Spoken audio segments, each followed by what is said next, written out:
Queridos hermanos, es un privilegio poder compartir la palabra de Dios hoy domingo, día 22 de marzo, de esta manera nueva, virtual, en nuestros hogares, pero hoy es un día de celebración del Día del Señor, en circunstancias pues muy especiales, pero por las cuales pues damos gracias a Dios de tener estos medios que nos permitan estar juntos en la palabra hoy, gozarnos en lo que Dios ha hecho por medio de su palabra en nuestras vidas, lo que está haciendo en nuestra iglesia y lo que va a hacer, porque seguramente que pronto estaremos juntos de nuevo. Pues vamos a poner este tiempo en las manos del Señor. Padre Santo, te alabamos y te bendecimos, te pedimos, Señor, que tú nos bendigas, Señor, por medio de tu palabra hoy, que tú nos hables, Señor, que tú nos quebrantes, que tú nos muevas, Señor, a obedecerte, a volvernos a ti, Señor, a volvernos en obediencia a tu palabra, y pedimos, Señor, que tú sanes esta tierra, Señor, que tú hagas que las multitudes, Señor, miren a ti, que tú traigas salvación, Señor, en este periodo de gracia, Señor. Y pedimos, Señor, que la obra de tu Espíritu Santo siga haciendo su labor, Señor, y tu obra en tantos corazones, Señor, que aún no te conocen, y en nosotros, Señor, en tus santos, en tus hijos, en tus escogidos, Señor. Pedimos, Señor, que tú me ayudes a exponer tu palabra con fidelidad, a ser claro, Señor, a ser pertinente, y que tú, Señor, lleves a cabo el propósito por el cual nos llevas hoy, Señor, a meditar en tu ley, Señor, en tus mandamientos, en tus estatutos, Señor. Bendice a tu iglesia en toda la faz de la tierra, Señor, a cada congregación que predica tu palabra, Señor, con fidelidad. Pues lo pedimos, Señor, en el precioso nombre de Cristo Jesús. Amén. Amén. Pues vamos a abrir nuestras Biblias en el libro de Nehemías 5. Os animo a que abráis vuestras Biblias en esta mañana. Y antes de hacer la lectura, pues el título de este sermón es A grandes problemas, grandes soluciones. Vivimos tiempos de dificultad, de necesidad, de crisis, y son tiempos en los que por medio de estas circunstancias se puede llegar a la usura. Incluso los creyentes podemos llegar a esto, ¿no? ¿Y cómo se llegan a circunstancias así? Pues lo veremos hoy en este capítulo de Nehemías, este capítulo 5. Pero como creyentes no podemos actuar como el mundo lo haría. Tenemos que marcar una diferencia. ¿Y por qué debemos hacer esto? Porque debemos de dar toda la gloria a Dios en cada circunstancia en nuestras vidas. Pues leemos en Nehemías 5, 1-13. Entonces hubo gran clamor del pueblo y de sus mujeres contra sus hermanos judíos. Había quien decía, nosotros, nuestros hijos y nuestras hijas somos muchos, por tanto, hemos pedido prestado grano para comer y vivir. Y había quienes decían, hemos empeñado nuestras tierras, nuestras viñas y nuestras casas para comprar grano a causa del hambre. Y había quienes decían, hemos tomado prestado dinero para el tributo del rey sobre nuestras tierras y viñas. Ahora bien, nuestra carne es como la carne de nuestros hermanos, nuestros hijos como sus hijos. Y he aquí que nosotros dimos nuestros hijos y nuestras hijas a servidumbre, y algunas de nuestras hijas lo están ya, y no tenemos posibilidad de rescatarlas, porque nuestras tierras y nuestras viñas son de otros. Y me enojé en gran manera cuando oí su clamor y estas palabras. Entonces lo medité, y reprendí a los nobles y a los oficiales, y les dije, ¿exigís interés cada uno a vuestros hermanos? Y convoqué contra ellos una gran asamblea, y les dije, nosotros, según nuestras posibilidades, rescatamos a nuestros hermanos judíos que habían sido vendidos a las naciones. ¿Y vosotros vendéis aún a vuestros hermanos? ¿Y serán vendidos a nosotros? Y callaron, pues no tuvieron que responder. Y dije, no es bueno lo que hacéis. ¿No andaréis en el temor de nuestro Dios para no ser oprobio a las naciones enemigas nuestras? También yo y mis hermanos y mis criados les hemos prestado dinero y grano. Quitémosles ahora este gravamen. Os ruego que les devolváis hoy sus tierras, sus viñas, sus olivares, sus casas y la centésima parte del dinero, del grano, del vino y del aceite que demandáis de ellos como interés. Y dijeron, lo devolveremos y nada les demandaremos. haremos así como tú dices. Entonces convoqué a los sacerdotes y les hice jurar que haría conforme a esto. Además, sacudí mi vestido y dije, así sacuda a Dios de su casa y de su trabajo a todo hombre que no cumpliere esto, y así sea sacudido y vacío. Y respondió toda la congregación, amén, y alabaron a Jehová, y el pueblo hizo conforme a esto.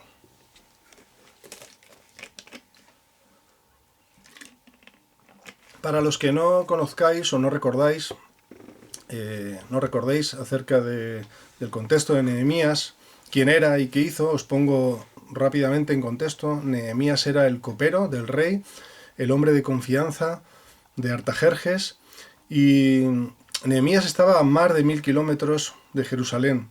Estaba sirviendo al rey y le llegaron noticias de que las murallas de Jerusalén se hallaban derruidas y las puertas de la ciudad quemadas. Y una ciudad sin protección, una ciudad sin muralla, es una ciudad sin seguridad. Nehemías, la reacción de Nehemías fue orar, ayunar, quebrantarse por estas malas noticias, y estuvo orando durante 4 meses. Y un día el rey le vio triste y le preguntó cuál era el motivo de su tristeza, de su preocupación.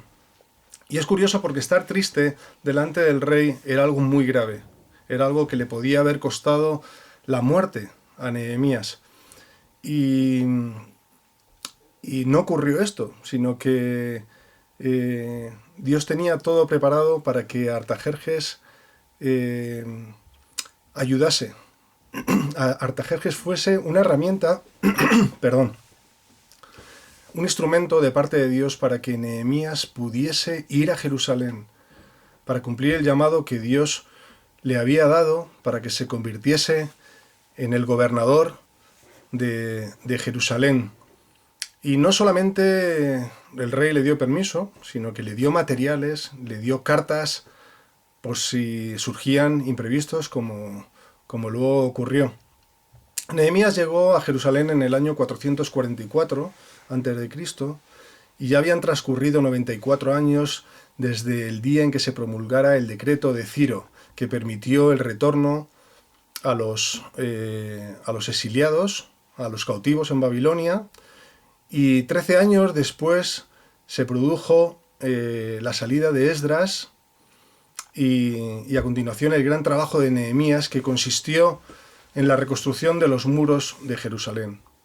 Nehemías tardó 52 días en construir el muro junto con el pueblo.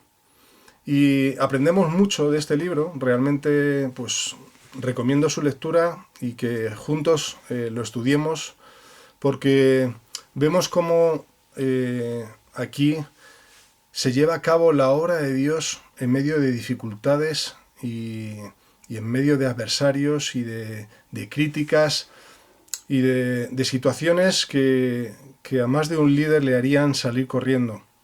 Pero nos llama la atención también la fe de Nehemías, una fe dinámica, una fe en acción, no una fe estática, ¿no? Vemos también en Nehemías un equilibrio entre lo espiritual y lo práctico, la oración y la acción.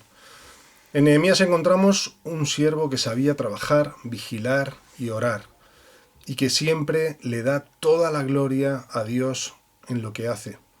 Tanto en el libro de Esdras como Nehemías encontramos que la clave fue la predicación de la palabra que había sido descuidada. Y quizás estamos viviendo tiempos en los que deberíamos de tomar nota y pensar que la responsabilidad de predicar y enseñar las Sagradas Escrituras recae sobre nosotros, sobre los padres, sobre los líderes en cada hogar, sobre los predicadores también, sobre los que enseñan en la escuela dominical, pero no podemos eximir nuestra responsabilidad y atribuírsela a otros. Tenemos retos, tenemos circunstancias complicadas, pero tenemos que lidiar con ellas. Y aquí lo que vemos es que Nehemías tuvo dificultades que le venían del exterior, pero estas no eran todas sus preocupaciones y problemas. Vemos en el libro que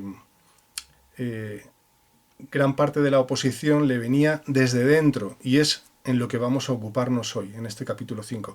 Y veremos principalmente dos aspectos. El primero es el problema, que lo vemos de los versículos 1 al 5.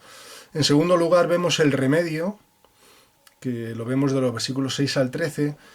Y del 14 al 19 no lo he leído, os pido que lo leáis en casa, si no lo habéis hecho ya, como he pedido, pero me gustaría dar algunos apuntes de esta parte final del capítulo, que por amor al tiempo no vamos a poder entrar, pero sí considero que hay algunos aspectos importantes. Entonces, lo primero que leemos es acerca del clamor del pueblo a Nehemías, ¿no? Las quejas de estas mujeres a sus hermanos judíos. Las causas eran el hambre. Hemos empeñado nuestras tierras, leemos en el versículo 3, nuestras viñas y nuestras casas para comprar grano a causa del hambre. Otra circunstancia eran los impuestos que se le debían dar al rey Artajerjes. Y leemos en el versículo 4, hemos tomado prestado dinero para el tributo del rey sobre nuestras tierras y viñas.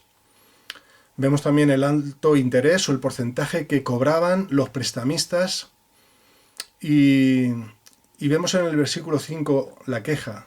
Ahora bien, nuestra carne es carne como la de nuestros hermanos. O sea, somos iguales que los demás. ¿Qué está ocurriendo aquí? ¿Qué abusos están ocurriendo? ¿Tiene la Biblia, por tanto, algo que enseñarnos acerca de la usura hoy para nosotros? ¿O es un libro que está pasado de moda? Pues aquí hay circunstancias que nos hablan de sobrepoblación, de hambre, de impuestos, de intereses desproporcionados, y parecía que no había soluciones a la vista. Y no sé vosotros, pero al leer estos versículos es como si hoy abriésemos nuestros periódicos y leyésemos acerca de las circunstancias que estamos viviendo. Muchos de nosotros no vamos a poder hacer frente a las hipotecas si esto se alarga, a los alquileres, a los salarios de nuestros empleados, a las deudas contraídas, y aunque de poco sirve que nos manifestemos, tampoco podemos hacerlo saliendo a la calle, pero sí podemos quejarnos y demandar soluciones a nuestros líderes, a nuestros gobernantes, demandar ayudas para los empresarios y para las personas que van a vivir circunstancias agónicas. Pero no son, como decía, muchas veces las circunstancias externas nuestros mayores problemas, sino que cuando vivimos codo con codo, ahora en el hogar, pasando más tiempo juntos, o cuando convivimos en la iglesia mano a mano, trabajando duro en proyectos, es cuando surgen los problemas internos. Surgen los conflictos entre los creyentes y estos provocan mucha más vergüenza y oprobio al nombre de Cristo que toda la oposición que podamos tener por parte de los enemigos, de los no creyentes. Y esto es lo que vemos en el libro de Nehemías. En el segundo aspecto, que lo vemos a partir del versículo 6 al 13, vemos que Nehemías oye la aflicción y las quejas, ¿no? Y Nehemías también se enoja porque la obra de Dios se detiene por causa de esto. Se detienen aquellos que habían recibido un encargo, ¿no?, de trabajar. ¿Y qué había provocado una situación así? Pues el pueblo se había apartado, como he dicho antes también, de la palabra, de guardar la ley de Moisés. De no haberlo hecho, ellos hubieran sabido cómo actuar con sus hermanos en circunstancias tan complicadas, ¿no?, que estaban viviendo. Y los creyentes del siglo XXI haríamos bien en prestar atención a estos principios y no pensar que como vivimos en la era de la gracia podemos despreciar la ley. Leemos en Éxodo 22-25, si queréis buscarlo o prestar atención, Éxodo 22-25, lo que estaba ocurriendo aquí es que, la denuncia era que prestar al hermano pobre había que hacerlo pues sin usura, sin interés, ¿no? Al pobre había que prestarle. En Deuteronomio 23, 19 al 20, leemos que del extraño sí podían exigir interés, pero no del hermano. ¿Por qué les daría a Dios estas instrucciones? Si seguimos leyendo en el versículo 20 encontramos la respuesta. Y la respuesta es que para que Dios te bendiga, para que Jehová te bendiga en toda tu obra de tus manos y la tierra donde vas a tomar posesión de ella. Dios tenía y tiene un objetivo en esto, y es que su pueblo sea un pueblo único, un pueblo especial, un pueblo diferente. Y siempre me ha llamado la atención cómo los judíos prosperan. No se habla de que los judíos prosperan y, según tengo entendido, pues es que no se cobran intereses, se prestan y se ayudan unos a otros. Y esto lo que viene a decirnos es que si practicamos y obedecemos la palabra de Dios seremos distintos, seremos diferentes. Y no hablo de la falsa teología de la prosperidad, sino de marcar una diferencia y experimentar por ello la bendición del Señor. Quizá Nehemías estaba pensando en los versículos de Levítico 25 al 25, el 35, si queréis buscarlo, Levítico 25, 35, dice: y cuando tu hermano empobreciere y se acogiere a ti, tú lo ampararás, como forastero y extranjero vivirá contigo. No tomarás de él usura ni ganancia, sino tendrás temor de tu Dios, y tu enemigo vivirá contigo. No le darás tu dinero a usura ni tus víveres a ganancia. Yo, Jehová vuestro Dios, que os saqué de la tierra de Egipto, para daros la tierra de Canaán, para ser vuestro Dios. Y cuando tu hermano empobreciere estando contigo y se vendiere a ti, no le harás servir como esclavo, como criado, como extranjero estará contigo hasta el año del jubileo te servirá. Ningún judío podía tomar como esclavo a otro. Hacer esto mostraría la falta de amor por sus hermanos en aquel momento, y el amor al dinero por encima de todo. Cuando desobedecemos a Dios, nos exponemos y le decimos que somos más sabios que Él, que podemos resolver las situaciones o los problemas a nuestro modo.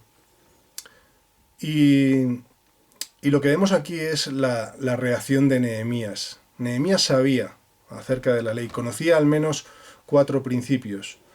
Él sabía que se podía prestar dinero y cobrar interés a uno que no fuera judío. En segundo lugar, no estaba mal prestar dinero a un judío. En tercero, sí estaba mal exigir un interés por el préstamo a sus hermanos. Y por último, en cuarto lugar, está mal esclavizar a un hermano judío. La desobediencia a la palabra de Dios hace que los líderes que Dios ha puesto sobre su pueblo se indignen y se disgusten. Y como hizo Nehemías, más le vale al líder exhortar, incluso disciplinar si es necesario, nuestras vidas, cuando el pueblo de Dios está viviendo vidas inmorales, cuando estamos denigrando el nombre de Cristo y dando un mal testimonio a los que nos observan. No podemos llamarnos cristianos pasando por alto lo que Dios dice en su palabra, y esto es lo que estaba ocurriendo. Y la solución de Nehemías la vemos en el versículo 7. Dice: entonces medité. Esta palabra indica que él consultó consigo mismo. Al hacer esto oyó la voz de Dios. Nehemías no perdió los papeles en una situación complicada que tenía que afrontar, se retiró a meditar y dio lugar a que sus emociones se acomodaran y se puso delante de Dios. La mayor de las terapias para un creyente ocurren en la presencia de Dios.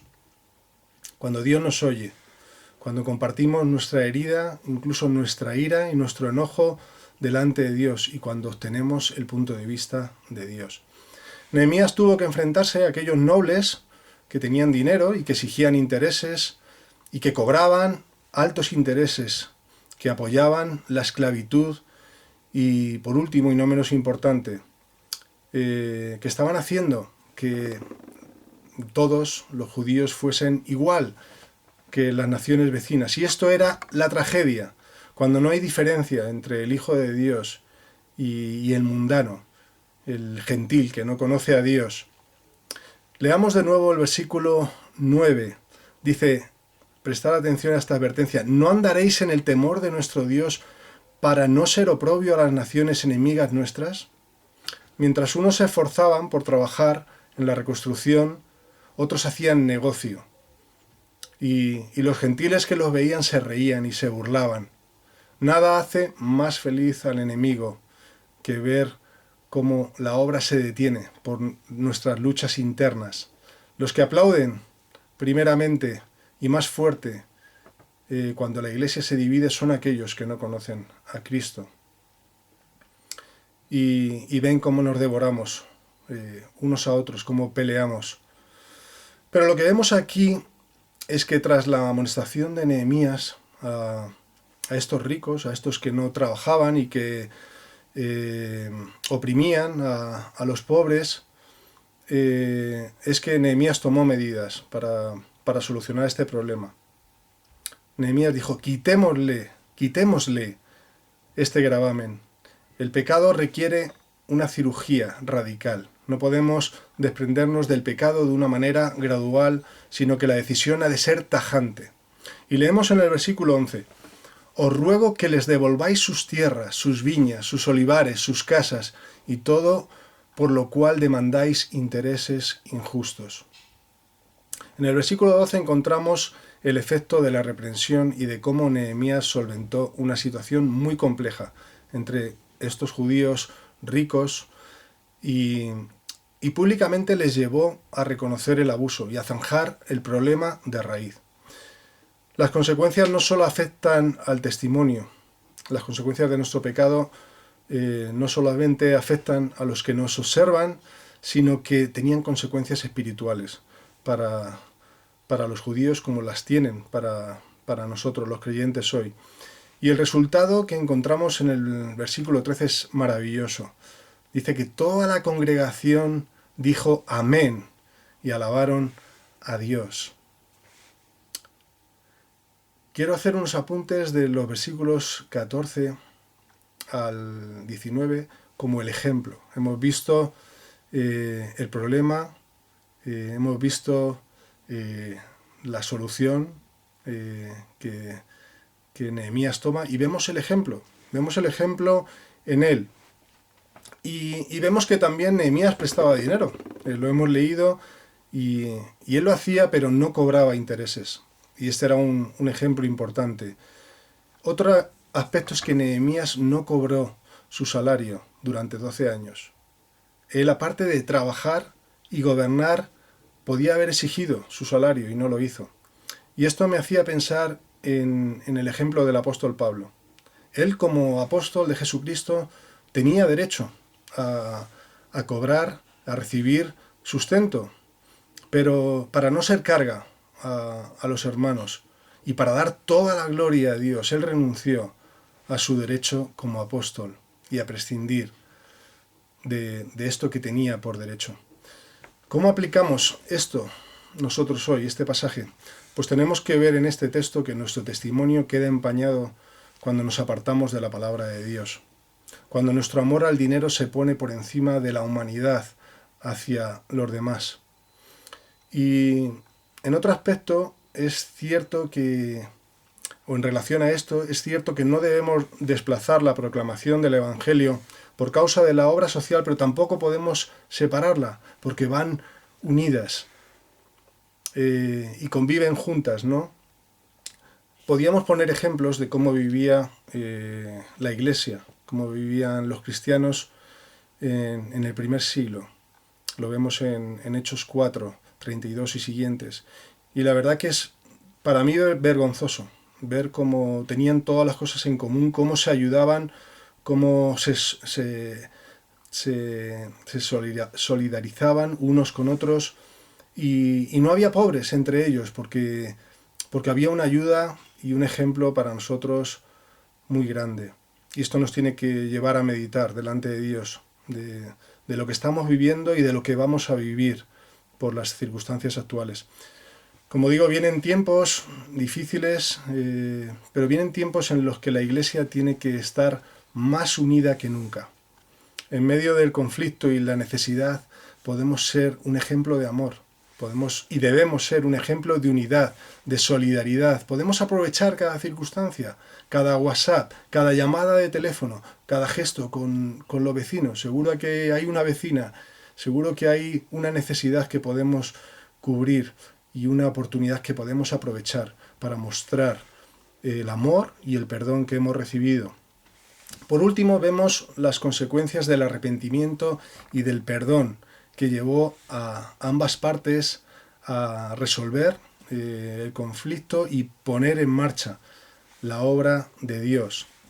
Le pedimos al Señor que nos perdone, pero olvidamos que nosotros debemos de perdonar a nuestros deudores. Dios perdonó mi deuda en la muerte redentora de su Hijo Jesucristo.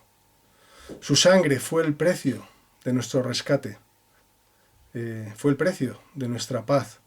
La ira de Dios que los pecadores merecíamos recayó sobre su Hijo. ¿Qué motivo puede haber para detener lo que Dios ha comenzado? ¿Qué conflicto nos puede llevar a dejar de darle toda la gloria y toda la honra a Dios? A nuestros grandes problemas Dios puso la mayor y la mejor de las soluciones en la persona de su Hijo. La sangre del inocente, del justo y del santo. El sumo sacerdote, nuestro sumo sacerdote, santo y perfecto, que se convirtió también en ofrenda, su propia sangre ofrecida al Padre. ¡Qué regalo, hermanos! ¡Qué regalo tenemos en el sacrificio perfecto y precioso y único del Hijo de Dios! El sacrificio que nos ha permitido ser aceptados y adoptados como hijos y añadidos a la familia de la fe. Pues hermanos, que toda circunstancia, que cada situación que vivimos, que cada día de nuestra vida podamos vivir para la gloria de Dios, dando el honor y la alabanza, porque Él lo merece. Y todo el pueblo dijo amén, y alabaron el nombre de Jehová. Pues que esta meditación nos lleve a volvernos con mayor deseo y anhelo a la palabra de Dios, a poner en práctica lo que conocemos y todo aquello que debemos de aprender y poner en práctica. Que nuestra fe sea una fe activa, que no se quede en una teoría. Y el Señor nos ha llevado a esta situación especial para estar más unidos que nunca, Iglesia. Así que os animo a seguir estudiando conmigo el libro de Nehemías. Estoy a vuestra disposición, vamos a ir tratando temas y os voy a seguir mandando tareas sobre Nehemías y vamos a terminar en oración. Padre Santo, te alabamos y te bendecimos, Señor. Qué maravilla, Señor, ver un texto como el de Nehemías, aparentemente lejano, Señor, pero por el otro lado totalmente actual, Señor, para nosotros. Llévanos, Señor, en estas circunstancias a ser bondadosos, Señor, a ser solidarios, a compartir, Señor, con los necesitados, a estar unidos, Señor, como Iglesia, a no detener la obra, sino a estar más unidos que nunca como Iglesia, Señor. Haznos ser creativos para mostrar un amor, Señor, práctico, a través de los medios que tú has puesto a nuestro alcance, Señor. Tú nos vas a pedir cuentas, Señor.